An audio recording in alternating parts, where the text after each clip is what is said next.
Hello, പുതിയൊരു വീഡിയോയിലേക്ക് സ്വാഗതം. നമ്മൾ ഇന്ന് ചർച്ച ചെയ്യാൻ പോകുന്നത് ഫൈബ്രോമയാൾജിയ എന്നുള്ള ഒരു കോമൺ ആയിട്ടുള്ള കണ്ടീഷനെ പറ്റിയിട്ടാണ്. ശരിക്കും ലോകത്താകമാനം ഒരു 10 ദശലക്ഷക്കണക്കിന് ആൾക്കാർക്കെങ്കിലും ഈ കണ്ടീഷൻ ഉണ്ട്. എന്നാൽ എന്താണ് ഫൈബ്രോമയാൾജിയ എന്നുള്ള കാര്യത്തിൽ ആൾക്കാർക്ക് കൃത്യമായിട്ടുള്ളൊരു അറിവ് ഇല്ല എന്നുള്ളതാണ് മനസ്സിലാവുന്നത്.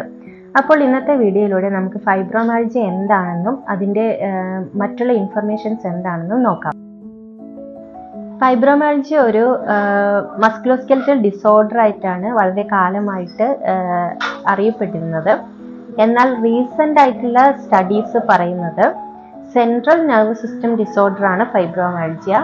അതായത് ചില ബ്രെയിൻ കെമിസ്ട്രിയിലുള്ള ചേഞ്ചസ്, അതേപോലെ തന്നെ ന്യൂറോ ട്രാൻസ്മിറ്റേഴ്സിൻ്റെ ഒരു ഇംബാലൻസ് കാര്യങ്ങളൊക്കെ ഫൈബ്രോമയാൾജിയ സമയത്ത് പേഷ്യൻസിന് കാണുന്നുണ്ട് എന്നാണ് ഇപ്പോഴത്തെ പുതിയ പഠനങ്ങൾ തെളിയിക്കുന്നത്. ഫൈബ്രോമയാൾജിയ എന്താണെന്ന് വിശദീകരിക്കുകയാണെങ്കിൽ, പെയിൻ ആണ് ഫൈബ്രോമയാൾജിയയിലെ ഏറ്റവും വലിയ സിംറ്റം എന്ന് പറയുന്നത്.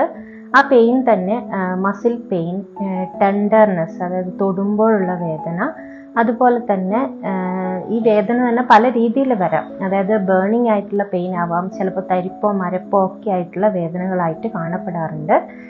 പിന്നെ മിക്കവാറും പ്രത്യേകമായിട്ടുള്ള ചില പോയിന്റ്സിൽ പെയിനായിട്ട്, ലോക്കലൈസ്ഡ് ആയിട്ടുള്ള പോയിന്റ്സിൽ ടച്ച് ചെയ്യുമ്പോൾ പെയിനായിട്ട് കാണുന്നുണ്ട്. 80% വ്യക്തികളിലും ക്ഷീണം അനുഭവപ്പെടുന്നതായിട്ട് കാണുന്നു. ഒരു വളരെയധികം ആൾക്കാരിൽ സ്ലീപ്പിംഗ് ഡിസോർഡേഴ്സ്, ഉറക്കത്തിനുള്ള പ്രശ്നം കാണുന്നുണ്ട്. പിന്നീടുള്ളത് കൊഗ്നിറ്റീവ് ഡിഫിക്കൽറ്റീസ് ആണ്. അതായത് ചില ആൾക്കാർ പല കാര്യങ്ങളും പെട്ടെന്ന് മറന്നു പോകുന്നതായിട്ട്, പിന്നെ അവർക്ക് എന്തെങ്കിലും ഒരു കാര്യത്തിൽ കോൺസെൻട്രേറ്റ് ചെയ്യാൻ പറ്റുന്നില്ല തുടങ്ങിയ പ്രശ്നങ്ങളൊക്കെ കാണുന്നു. വളരെയധികം ആൾക്കാരിലും ഹെഡേക്ക്, തലവേദന വളരെ കോമൺ ആയിട്ട് കാണുന്നുണ്ട്. ഇത് നമ്മുടെ നാട്ടിൽ പറയുന്നത് പോലെ കൊടിഞ്ഞ് ആ രീതിയിലുള്ള ഹെവി ആയിട്ടുള്ള തലവേദനകളൊക്കെ ചിലപ്പോൾ ഫൈബ്രോമയാൾജിയ തന്നെ ആയിരിക്കാനാണ് സാധ്യത. പിന്നെ വളരെ കുറച്ച് ആൾക്കാരിൽ ബവൽ ഇറിറ്റേഷൻസ് ഒക്കെ കാണുന്നുണ്ട്. അതായത് വയറിന് ചില അസ്വസ്ഥതകളൊക്കെ ഫൈബ്രോമയാൾജിയോടൊപ്പം തന്നെ സിംറ്റം ആയിട്ട് കാണപ്പെടുന്നുണ്ട്. സെക്കൻഡറി സിംറ്റംസ് ആയിട്ട് ആൻസൈറ്റി, ഡിപ്രഷൻ, അതുപോലെ തന്നെ റെസ്റ്റ്ലെസ് ലെഗ് സിൻഡ്രോം, അതായത് കാലിടയ്ക്ക് ഇങ്ങനെ ആട്ടിക്കൊണ്ടിരിക്കുക തുടങ്ങിയ പ്രശ്നങ്ങളൊക്കെ കാണപ്പെടുന്നുണ്ട്. പിന്നെ TMJ ജോയിന്റിന്, ടെമ്പറോമാൻഡിബുലർ ജോയിന്റിന് ചില വേദന, ഇറിറ്റേഷൻ കാര്യങ്ങളൊക്കെ കാണുന്നതായിട്ട് കണ്ടിട്ടുണ്ട്. ഫൈബ്രോമയാൾജിയ വരാനുള്ള ഒരു റീസൺ എന്ന് പറയുന്നത് ആക്ച്വലി അൺനോൺ റീസൺ ആണ്. ഇതുവരെ അതൊരു കൃത്യമായിട്ട് കണ്ടെത്തിയിട്ടില്ല. പിന്നെ അത് അങ്ങനെ പറയപ്പെടുന്ന റീസൺസ് എന്ന് പറയുന്നത് ജനറ്റിക്കലി ആൾക്കാർക്ക് കാണാം. കാരണം ജനറ്റിക്സ്, അതായത് അച്ഛനമ്മ ഉണ്ടെങ്കിൽ മക്കളിലേക്ക് വരാനുള്ളൊരു സാധ്യതയുണ്ട്. അതുപോലെ തന്നെ ഫിസിക്കൽ ട്രോമ, ഇമോഷണൽ ട്രോമയൊക്കെ സംഭവിച്ചവർക്ക് ഫൈബ്രോമയാൾജിയ കാണപ്പെടുന്നുണ്ട്.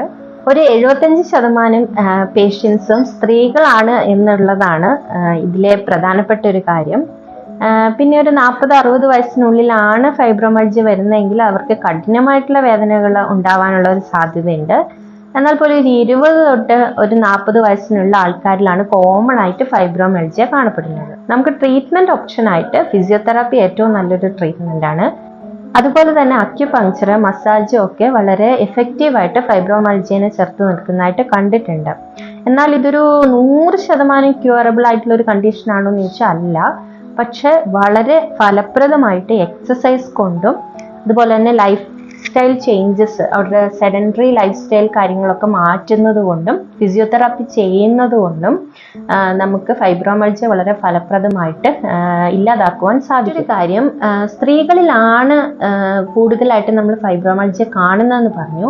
എന്നാൽ പുരുഷന്മാരിലാണ് ഫൈബ്രോമയാൾജിയ കാണപ്പെടുന്നതെന്നുണ്ടെങ്കിൽ അവർക്ക് സ്ത്രീകളെക്കാൾ കൂടുതൽ സിംറ്റംസ് കാണാനുള്ളൊരു സാധ്യതയാണ് കാണിക്കുന്നത്. അതായത് കൂടുതൽ പെയിൻ പുരുഷന്മാർക്കായിരിക്കും ഉണ്ടാവുക. പ്രഗ്നൻസിന്റെ സമയത്ത് ഫൈബ്രോമയാൾജിയ ഉള്ള ഒരു വ്യക്തിക്ക് ഫൈബ്രോമയാൾജിയ സിംറ്റംസ് കുറഞ്ഞു വരുന്നതായിട്ട് കണ്ടിട്ടുണ്ട്.